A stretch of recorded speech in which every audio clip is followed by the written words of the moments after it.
Hi കുട്ടികളെ, നിങ്ങളെല്ലാവരും online class attend ചെയ്യുന്ന സ്റ്റുഡൻസ് ആണോ? എങ്കിലിതാ നിങ്ങൾക്ക് വേണ്ടി കുറച്ച് ടിപ്സ്. നമ്മളുടെ മുന്നിൽ ഒരു ടീച്ചർ നിന്ന് ക്ലാസ് എടുക്കുമ്പോൾ നമുക്ക് ലഭിക്കുന്ന ആ ശ്രദ്ധയും കോൺസെൻട്രേഷനും ഒന്നും ഓൺലൈൻ ക്ലാസ്സിലൂടെ ലഭിക്കുന്നില്ല എന്നാണ് പലരുടെയും ആക്ഷേപം.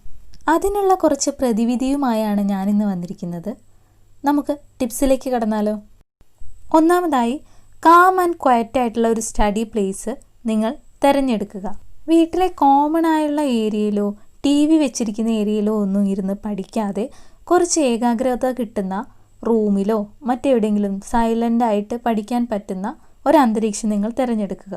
അത് മാത്രമല്ല, sit in A comfortable chair. ബെഡിൽ കിടന്നോ ബെഡിൽ ഇരുന്നോ പഠിക്കാമെന്ന് കരുതണ്ട. സോഫയും അവോയ്ഡ് ചെയ്യണം. ഏറ്റവും നല്ലത് ലീനായിട്ട് നടുനിവർന്നിരിക്കാൻ പറ്റിയ ഒരു ചെയറും അതിനോടനുബന്ധിച്ചുള്ള ഒരു ടേബിളുമാണ്. ലാപ്ടോപ്പിലാണ് നിങ്ങൾ ഓൺലൈൻ ക്ലാസ് അറ്റൻഡ് ചെയ്യുന്നതെങ്കിൽ കണ്ണിന് കംഫർട്ടബിൾ ആവുന്ന രീതിയിൽ അത് സെറ്റ് ചെയ്ത് വെക്കുക. മൊബൈലാണെങ്കിലും എവിടെയെങ്കിലും അത് പൊസിഷൻ ചെയ്ത് വെക്കുക. കയ്യിൽ പിടിച്ചിരിക്കുന്നത് അത്ര തന്നെ നല്ലതല്ല. എന്തൊക്കെയാണ് നമ്മൾ പറഞ്ഞത്? ക്വയറ്റായ സ്ഥലം തിരഞ്ഞെടുക്കുക, കംഫർട്ടബിൾ ആയിട്ടുള്ള ഒരു ചെയറിൽ ഇരിക്കുക, ബെഡിലിരിക്കുന്നത് അവോയ്ഡ് ചെയ്യുക, സ്ക്രീൻ കംഫർട്ടബിൾ ലെവലിലേക്ക് അഡ്ജസ്റ്റ് ചെയ്ത് വെക്കുക. രണ്ടാമത്തെ കാര്യം എന്ന് പറയുന്നത് ഡിസ്ട്രാക്ഷൻ ഒഴിവാക്കുക. ഡിസ്ട്രാക്ഷൻ ഒഴിവാക്കുക എന്ന് പറയുന്നത് വീട്ടുകാരുടെ ഡിസ്ട്രാക്ഷൻ മാത്രമല്ല. അമ്മേ അച്ഛാ, ഞാൻ പഠിക്കാൻ പോവുകയാണ്, എന്നെ ശല്യപ്പെടുത്തരുത് എന്ന് പറഞ്ഞ് ലാപ്ടോപ്പും തുറന്നു വെച്ച് ഒരു ടാബിൽ ഓൺലൈൻ ക്ലാസ്, വേറൊരു ടാബൊക്കെ ഓപ്പൺ ചെയ്ത് മറ്റ് പല സോഷ്യൽ മീഡിയാസിലും കയറി കളിക്കാനൊക്കെ നിൽക്കണ്ട. അതും ഒരു ഡിസ്ട്രാക്ഷൻ തന്നെയാണ്. ഓൺലൈൻ ക്ലാസ് അറ്റൻഡ് ചെയ്യാൻ പോവുകയാണെങ്കിൽ അത് മാത്രം ചെയ്യുക. ലാപ്ടോപ്പ് അല്ലെങ്കിൽ മൊബൈൽ ഫോണിൽ മറ്റുള്ള സൈറ്റുകളിൽ കയറുന്നത് ഒഴിവാക്കുക. നിങ്ങൾക്ക് നടന്നുകൊണ്ടിരിക്കുന്നത് ഓൺലൈൻ ക്ലാസ് ആണെങ്കിൽ വെബ് ക്യാം എപ്പോഴും ഓണാക്കി തന്നെ വെക്കുക, സ്പീക്കർ ഓഫാക്കിയും വെക്കുക. എന്നാൽ ക്വസ്റ്റ്യൻ ആൻസറിങ് സെഷൻ വരുമ്പോൾ സ്പീക്കറും കൂടി ഓണാക്കി ആക്റ്റീവായിട്ട് പാർട്ടിസിപ്പേറ്റ് ചെയ്യുക. അതാണ് നമ്മുടെ മൂന്നാമത്തെ ടിപ്പ്. നമ്മളെപ്പോഴും അലേർട്ടായിരിക്കുക. ക്വസ്റ്റ്യൻസ് ചോദിക്കുക ടീച്ചറോട്. അവർക്കും അതായിരിക്കും കൂടുതൽ ഇഷ്ടം. ആക്റ്റീവായി ഇൻവോൾവ്ഡ് ആയിട്ട് ഇരിക്കുക. ഇടയ്ക്ക് മെസ്സേജസോ ഇമോജീസോ ഒക്കെ സെൻഡ് ചെയ്യുക. Active participation helps learning things better. നാലാമതായിട്ടുള്ളൊരു കാര്യം എന്താണെന്ന് വെച്ചാൽ ടേക്ക് നോട്ട്സ്. ഓൺലൈൻ ക്ലാസ്സസിൽ അപ്പോൾ തന്നെ നോട്ട്സൊക്കെ എഴുതിയെടുക്കുക. റഫായിട്ട് മതി.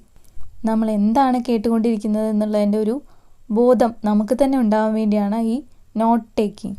അങ്ങനെ റഫായിട്ട് എഴുതിയെടുക്കുന്ന നോട്ട്സ് പിന്നീട് നമ്മളുടെ മെയിൻ നോട്ട്ബുക്കിലേക്ക് റീറൈറ്റ് ചെയ്യാം. ആ സമയത്ത് റഫ് നോട്ട്സും ടെക്സ്റ്റ് ബുക്കും ടീച്ചറുടെ ക്ലാസ് വീണ്ടും കേൾക്കുന്നതോ അത്തരത്തിൽ എല്ലാം കൂടി കൊളാബറേറ്റ് ചെയ്തിട്ട് മെയിൻ നോട്ട്ബുക്കിലേക്കൊരു നോട്ടാക്കിയിട്ട് തയ്യാറാക്കിയെടുക്കാം. അങ്ങനെ ചെയ്യുമ്പോൾ ഒരു പോയിൻറ്റ്സും മിസ് ചെയ്യില്ല. ആദ്യം റഫ് നോട്ട് എഴുതുന്നതും പിന്നീട് മെയിൻ നോട്ട്ബുക്കിൽ ഒരു തവണ കൂടി എഴുതുകയും കൂടി ആവുമ്പോൾ ആദ്യത്തെ ലെവൽ ഓഫ് സ്റ്റഡി അവിടെ തുടങ്ങി. പിന്നീട് നമുക്ക് എക്സാമിൻ്റെ സമയത്ത് ആ മെയിൻ നോട്ട്ബുക്ക് ഒന്ന് വായിക്കുമ്പോൾ തന്നെ അന്ന് നമ്മൾ എഴുതി വെച്ച കാര്യങ്ങളൊക്കെ പിടികിട്ടും. 1 hour ഒക്കെയുള്ള ക്ലാസ് ആണെങ്കിൽ ഇടയ്ക്ക് നിങ്ങളൊരു ഷോർട്ട് ബ്രേക്ക് എടുക്കുക. വെള്ളം കുടിക്കുകയോ ഒന്ന് സ്ട്രെച്ച് ചെയ്യുകയോ ബോഡി, അങ്ങനെ എന്തെങ്കിലും ചെയ്ത് ചെറിയ ചെറിയ ബ്രേക്കുകൾ എടുത്ത് സ്വയം ഒന്ന് ഉഷാറാവുക.